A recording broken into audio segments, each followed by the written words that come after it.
is as follows. The government has an obligation to educate all its students who have worked hard to qualify for university and college training. It's official, every Kenyan is now a hustler, including the president. Hustlers have no money to even buy the expensive bunga, fuel, electricity, and now you are adding them more burden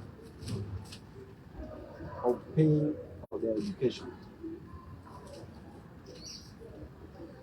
The Kenya Kwanza government that has refused to disburse money to counties and declared CDF illegal at their Supreme Court is now lying to students to get school fees from CDF and county governments. While of the 2 trillion they collect from Kenyans, their leaders take more than 2 billion per day. At least that's what we know. They were taking the last 10 years, according to their former boss, Uhuru Muigai Kenyatta. Junior secondary teachers haven't been paid for 4 months. Is the president saying governors and MPs are the ones to pay them? Averagely, no student enrolled in Kenyan universities, TVETs, is from a rich family. All students deserve full funding from the government. Rich students are studying abroad. Those studying locally are vulnerable and very needy. The government has just opened another mega corruption scheme where poor students will be asked for bribes in order to get full scholarships. There will also be tribalism, nepotism, and cronism in determining who gets full scholarships and who don't. Averagely, university programs cost approximately 300,000 Kenya shillings per year. Needy students are expected to pay 7% from their pockets, which is 21,000 Kenya shillings. A needy student can't afford even a meal of 50 shillings per day. Where will they get 21,000 shillings from? And what is the criteria of choosing needy and able students? This is where tribalism, nepotism, marginalization, and bribery will be the consideration for awarding full scholarships and not on merit. For example, if you say a person is needy, how are you going to determine the neediness of this student? Somebody could be having 2 parents, but both parents are not working. That person is overqualified to be a needy and vulnerable student. But there could be a person with a total orphan with no both parents. Such a student could have benefited from inheritance. But in the eyes of the government, that student can be classified as a needy student. We also have teachers in this country who have up to 3 to 5 students in various universities or other colleges. But the amount of money that they earn cannot sustain all these students in colleges or universities. How do you classify such teachers? So what is the criteria of classifying a needy student? Universities are in debt because top government officials are using universities. I have a dossier for all government officials doing business with universities and minting billions per month, which I'll release very soon. The government must pay adequate capitation to all our students and stop hiding in high debt owed by our universities. That is due to corruption to deny deserving Kenyans a chance to good quality higher education. All parents, students, and Kenyans of goodwill must resist this attempt that is going to fail, like the infamous laptop project for all primary learners, for all primary school learners. The new higher education financing policy is a money laundering scheme and will go in history as the longest con, longer than the long con.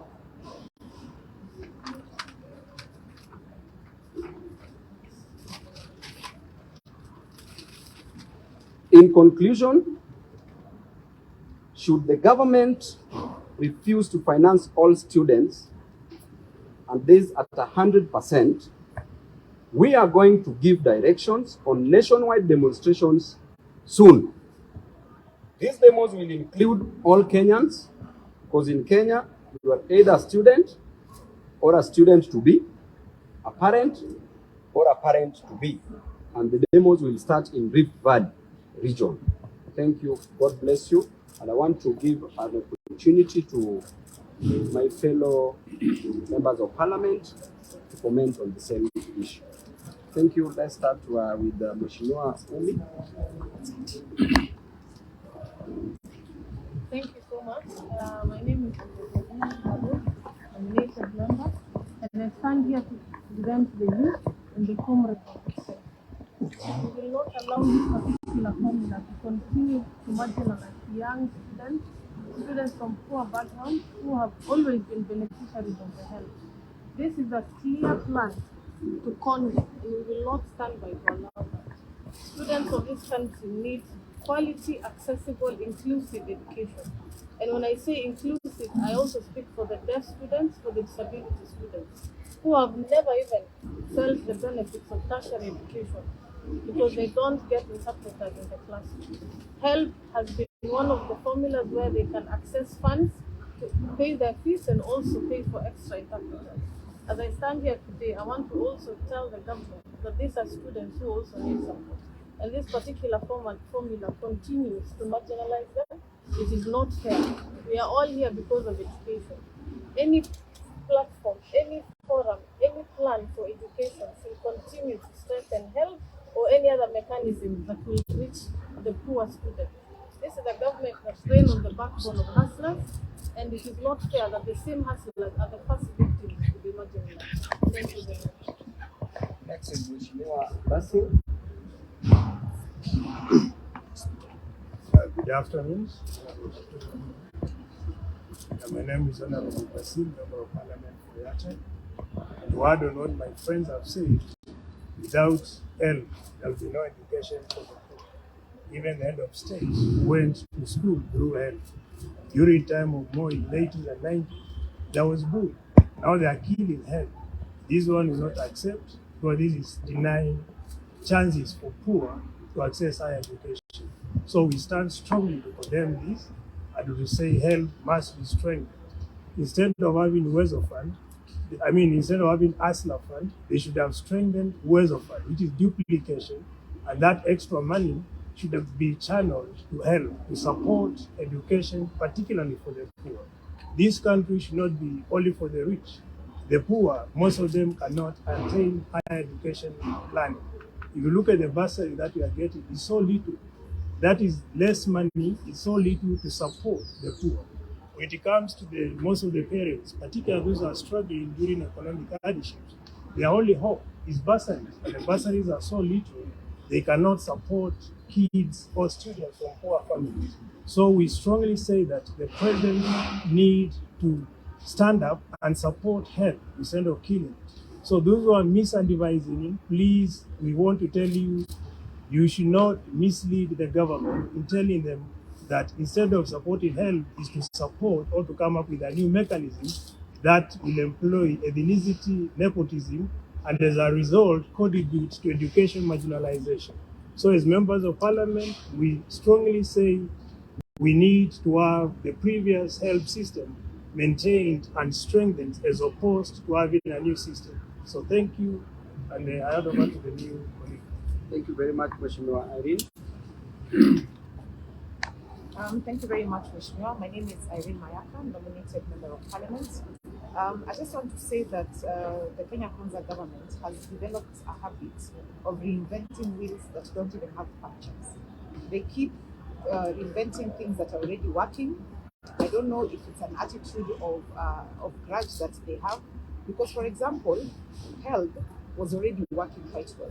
If anything, because they came into this government with a promise to the hustlers, they should have made it even better. They should have made it even easier for hustlers to access education. But when the president does a statement that says that now university education will be student-centered, which means that majority of the funds requiring for them to be able to study will go back to the students. It means that he's discouraging people from this doing these studies. And in particular, I just want to mention, especially the medicine studies and STEMs and sciences, these are really going to be affected because these are very capital-intensive studies that need a lot of practical education, where a university is going to get money to ensure that these studies actually do go on.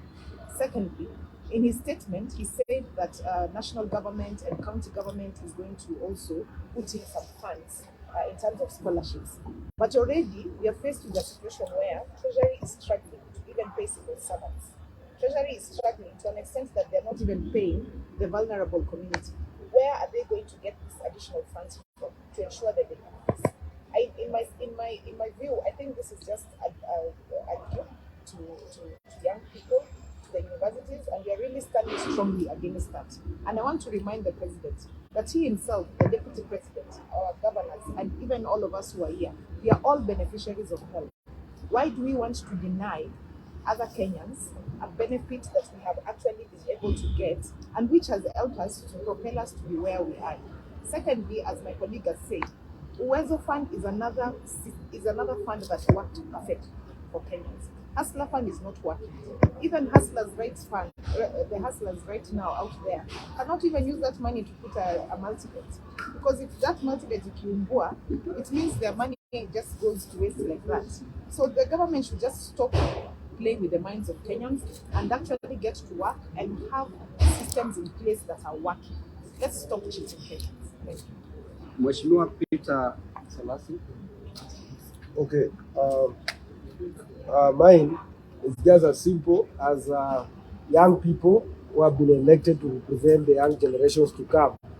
We have decided to stand with the young generations to come. And we want to tell the president maybe he's surrounded by people who are not well educated, and that's why they want to kill education in this country. And we want to tell that the education, we have been having boom, used to have help. And if you are thinking that you want to remove, then it's like you don't have a plan. In fact, right now as we speak, Kenya is one of the biggest because it's outshining the East Africa, other countries around, because it has invested a lot in education. But now if you think of removing it, then it becomes another challenge. So we want to tell our president that he has to reconsider, because if you look at the example, when you talk of 45,000 students that you are going to give the scholarship in this country, it means that per constituency you are going to have only 155. Like right now we have been the capitations that have been giving are supporting to 80%. But you look at the bursaries when we are giving as members of parliament, those university students who are applying, they are over 1,000. But now you are talking of supporting only 155 to give them as a scholarship. And we know previously the government had a plan to increase the fee for the universities. So this is just a plan to lie to Kenyans that they are coming up with a new model. But it's just one way of increasing the fees without Kenyans knowing. So we are saying that we have rejected this model, and as Mheshimiwa Babu has said, we are going to incite all the students across to reject this thing in totality. You cannot be removing all the subsidies in this country. You must also do economic assessment.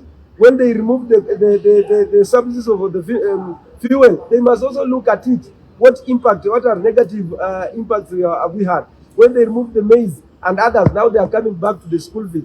Universities have failed, not because of underfunding, but because of the corruption. Like in Egerton, it failed because we had one person who was there as the vice chancellor, called Toitok, who stole their money, the money that was supposed to pay to the KRA. And now he brought the challenges in Egerton up to today. So that one should not be made to other universities that are enjoying. So we are just saying that, President, if you are not willing you want just to other Kenyans to be like those people who are surrounding you. We are saying that no, that one we have refused. Lastly, lastly, I want to give an advice to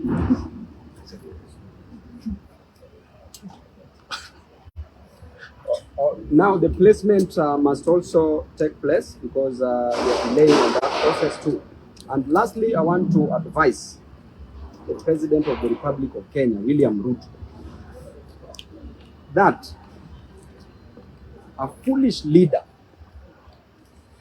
surrounded or being advised by intelligent people becomes an intelligent leader. But an intelligent leader being advised by fools becomes a foolish leader. What you do that with that information is up to you. Thank you. Any question? See, good advice.